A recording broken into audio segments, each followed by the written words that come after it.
வடமேற்குல toilet தானே sir சொன்னீங்க. வடமேற்குல நாங்கள் டாய்லெட் போட்டோம் ஆஸ் பர் வாஸ்து. அந்த சுவரை ஒட்டி இப்போ பூஜை ரூம் எங்கெங்க வைக்கலாம் அப்படின்னும் போது மேற்கு பகுதிக்கும் தெற்கு பகுதிக்கும் மட்டும்தான் வைக்கணும். அங்கதான் பூஜை ரூம் வரணும். அதனாலதான் அந்த கல்லை நான் கொண்டு வரேன், ஆர்ஆர் ஸ்டோனை. இதை எக்காரணத்து கொண்டும் வடகிழக்குல பூஜை ரூம் வரக்கூடாது. பொதுவான விதி என்னன்னா, வடக்கு கிழக்குல உயரமான மரங்களை வைக்கக்கூடாது. நான் ஒரே ஒரு விஷயம் சொல்லியிருக்கேன், பவளமல்லிய ஒவ்வொரு குடியிருப்பும் வைக்கணும்.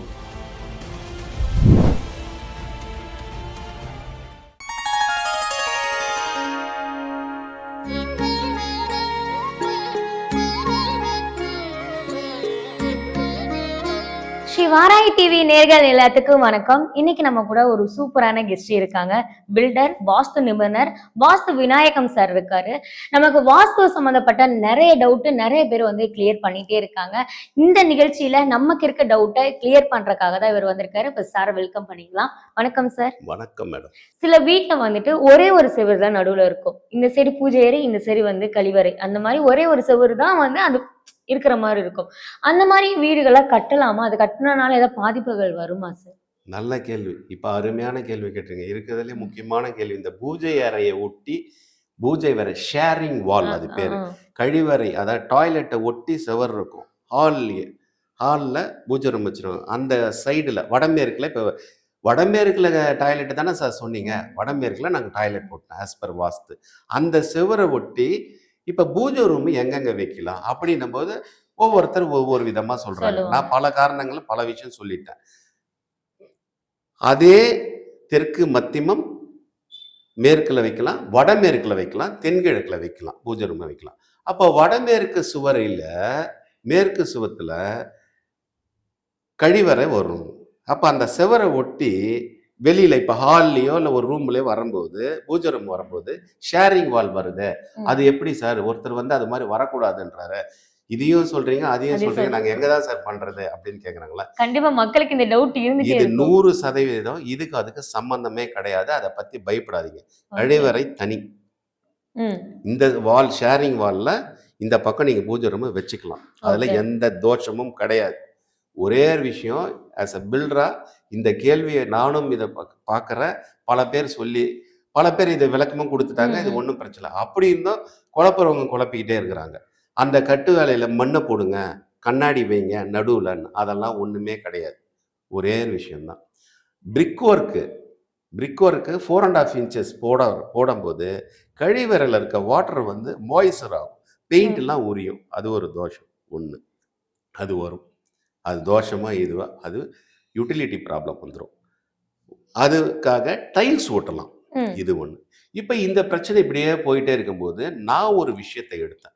இது எந்த வீடியோலையும் கிடையாது, எந்த புத்தகத்திலையும் கிடையாது. இது நானா எனக்குள்ள என்னோட கன்ஸ்ட்ரக்ஷன், என்னோட கிளைண்ட்டுக்காக நான் எடுத்தேன். இந்த பிரச்சனையை முற்றுப்புள்ளி வச்சாச்சு. ஓகே. இது என்னன்னு கேட்டிங்கன்னா, ரேண்டம் ரூஃபல், அதோ ஆர்ஆர் ஸ்டோன், கருங்கல் சக்கக்கல்லுன்னு சொல்லுவாங்க. அந்த ஆர்ஆர் ஸ்டோனை நான் எப்படி பயன்படுத்துறேன் இந்த பிரச்சனையிலேருந்து எடுத்துட்டு வரேன்னா, அந்த கருங்கலுக்கு என்ன மாதிரி தன்மை உள்ளதுன்னா, கருங்கல்ல தான் சிலையே வடிக்கிறோம். சுவாமி சிலை, விக்கிரகங்கள் சிலை எங்க இதுன்னா கருங்கல்ல தான் எடுக்கிறோம். ஏன் கருங்கல் நம்ம தமிழர்கள் பயன்படுத்துறோம்? அங்கெல்லாம் மார்பிள்ஸ் இருக்கு, கல்லுல தான் இருக்கு. ஆனா இந்த கருங்கல்ல என்னன்னா, ஆகர்ஷண சக்தி மிகப்பெரிய ஒரு பவர் இருக்குது கருங்கல்லுக்கு. அதுக்கு பூஜை புனஸ்காரம் பண்ண அபிஷேக ஆராதனை பண்ண இன்னும் அதுக்கு கூடுது. கருங்கலுக்கு அது ஒரு வெப்பநிலை, அதெல்லாம் அறிவியல் ஆராய்ச்சி விட்டுங்க. அப்ப கருங்கலுக்கு இயற்கையாவே ஆகர்ஷண சக்தி, ஒளி, வைப்ரேஷன் அதிகம். இது நம்ம படிச்சிருக்கோம், நம்ம பார்க்குறோம், எல்லாமே கேட்டிருக்கோம். இதுதான் ஆகம விதி. நான் என்ன பண்ணேன்னா, இந்த ஷேரிங் வாலுக்கு இது ஒரு முற்றுப்புள்ளி வைக்கணும். இது ஒரு டிஃப்ரெண்டாக நான் யோசிச்சு என்னோட கன்ஸ்ட்ரக்ஷன் நான் பண்ணுறேன். இப்போ இந்த கழிவறை வால், ஷேரிங் வால், இங்கே பூஜை அறை வந்துடுச்சு, ஒட்டியே வந்துடுச்சு. வேற வழியே இல்லை. என்ன சார் பண்ணனா, இந்த ஆர்ஆர் ஸ்டோனை ஃபவுண்டேஷன் அந்த வால்க்கு யூஸ் பண்ணுங்க. அந்த வால்க்கு மட்டும் யூஸ் பண்ணுங்க. ஒரு லிண்டல் லெவல் 7 அடி மட்டத்துக்கு மட்டுமா அதை யூஸ் பண்ணுங்க. பண்ணிவிட்டு அதுக்கப்புறம் கூட பிரிக் ஒர்க் போட்டுக்குங்க. ஆர்ஆர் ஸ்டோன் போடும்போது இந்த கருங்கல் தண்ணி இதாகாது, ஆகம சக்தியும் ஆகர்ஷண சக்தியும் பூஜை ரூம் இங்கே வைக்கும்போது மிகப்பெரிய நீங்களே அதை உணர்வீங்க. ஒன்று, இதுக்கு உதாரணத்துக்கு ஒரு விஷயத்த கூட சொல்கிறேன் மக்களுக்காக. நீங்கள் நிறைய சர்ச்சுக்கு போயிருக்கீங்களா? போயிருக்கோம். இப்போ நம்ம ஆட்கள்லாம் நிறைய சொல்கிறாங்கல்ல, மாரி மேரி. இது அந்த காலத்துலேருந்து நம்ம சொல்லுவாங்க பெரியவங்க. இப்போ பார்த்தீங்கன்னா, இப்போ இவங்க என்ன சொல்கிறாங்க, தென்கிழக்கு மூலையில் வைக்கலாம் சாமி, வடமேற்கில் வைக்கலாம், மேற்கில் வைக்கலாம், வடகிழக்குலையும் தென்மேற்கிலும் வைக்காதீங்க, பூஜை ரூமா வைக்காதீங்க. இது ஒரு பக்கம் ஓடிட்டு இருக்கு. அதெல்லாம் நிறைய விஷயத்த நான் சொல்லியிருக்கேன். இப்போ இந்த ஷேரிங் வால் கருங்கல் சொல்கிறேன் பார்த்தீங்களா, இதை எக்காரணத்து கொண்டும் இதையும் சொல்லிடுறேன், கன்ஃபியூஸ் ஆகிடாதீங்க. மேற்கு பகுதிக்கும் தெற்கு பகுதிக்கும் மட்டும்தான் வைக்கணும். அங்கே தான் பூஜை ரூம் வரணும். அதனால தான் அந்த கல்லை நான் கொண்டு வரேன், ஆர்ஆர் ஸ்டோனை. இதை எக்காரணத்து கொண்டும் வடகிழக்கில் பூஜை ரூம் வரக்கூடாது.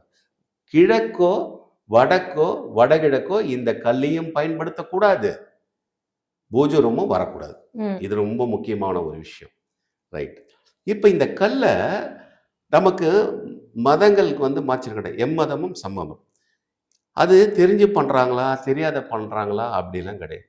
அப்போ தென்கிழக்குன்றது வந்து ஒரு பெண் தெய்வத்தை நம்ம வழிபடுறதுக்கு உரிய காளி சாந்த ஸ்ரூபியில் அங்கே தான் வழிபடக்கூடிய இடம் தென்கிழக்கு பகுதி. பெண்ணுக்கு உண்டான இது. வடமேற்கு ரெண்டுமே பெண்களுக்கு உண்டான விஷயங்கள் அது. அப்போது நீங்கள் சர்ச்சில் பார்த்தீங்கன்னா நல்ல ஒரு ரோமன் கேத்தலிக் சர்ச்சில் போய் பாருங்கள், மாதாவோட சிலை இருக்கும். அந்த மாதா சிலை பார்த்தீங்கன்னா தென்கிழக்கு இருக்கும். தென்கிழக்கில் வச்சுட்டு அதை சுற்றி பார்த்தீங்கன்னா இந்த கூழாங்கல் இருக்குல்ல, பெரிய பெரிய கல் அடுக்கி வச்சுருப்பாங்க. பார்த்துருக்கீங்களா? பார்த்துருக்கேன். ஏன் அதை வச்சுருக்காங்க? என்னைக்காவது ஒரு ஆய்வு பண்ணீங்களா? இல்லை சார்.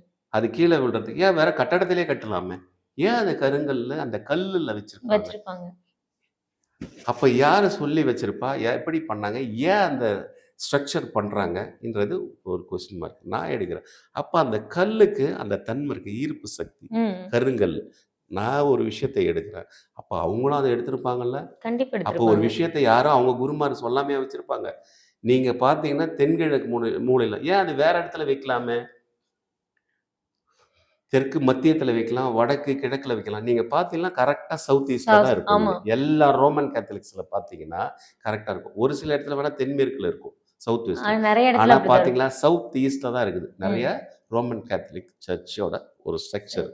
அப்போ அவங்களும் பார்க்குறாங்க சில விஷயத்த, அவங்களும் பார்க்குறாங்க. அப்போ வாஸ்து இதுக்கு ஜாதி மதம், நோ ரிலிஜியன்ஸ் நோ காஸ்ட். நான் சொன்னது வந்துருச்சா?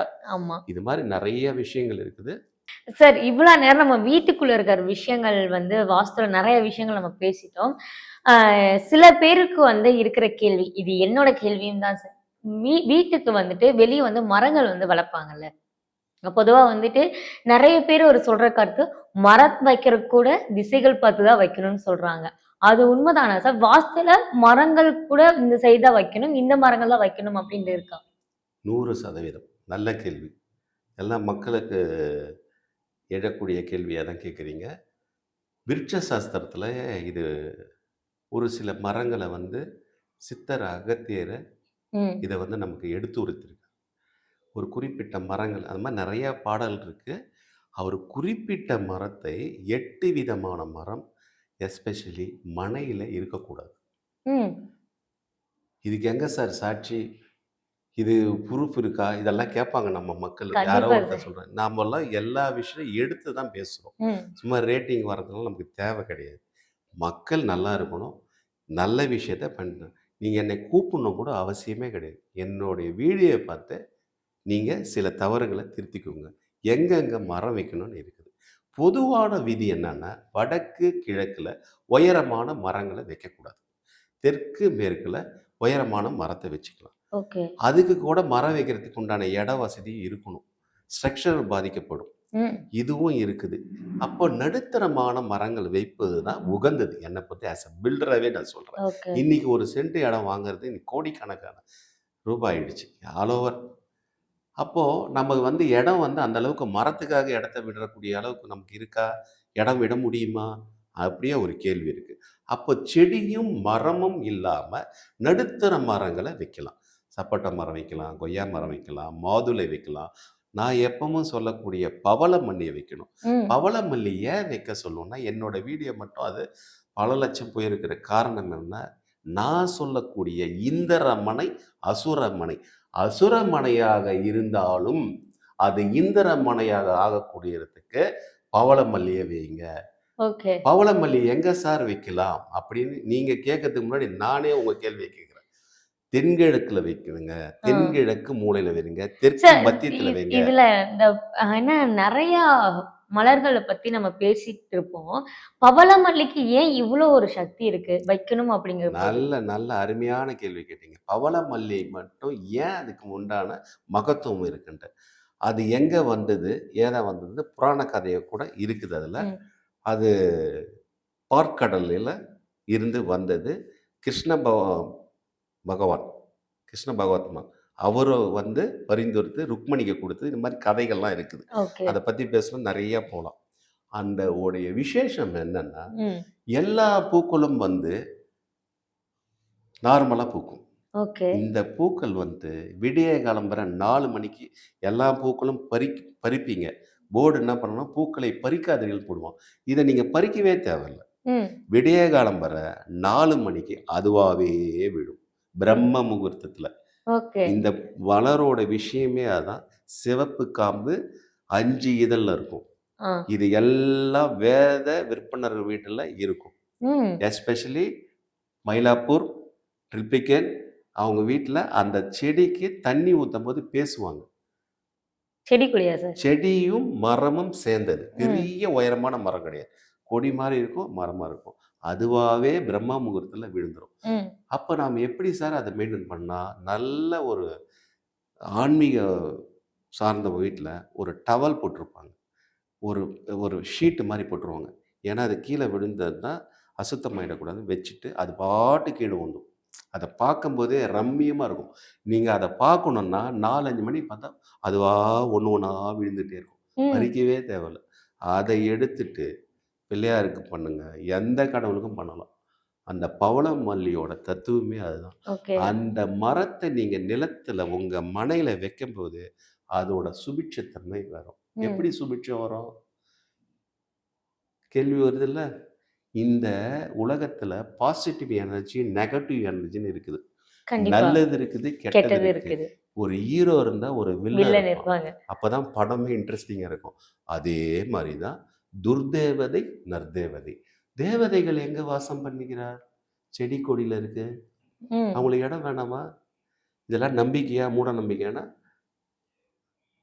அது அவங்கவங்க விருப்பம், அவங்க நம்பிக்கை சார்ந்தது. அதுக்குள்ள தேவையில்ல. ஓகே. அப்ப தேவதை, நற்தேவதைன்னும்போது செடி கொடியில இருக்குது. ம்.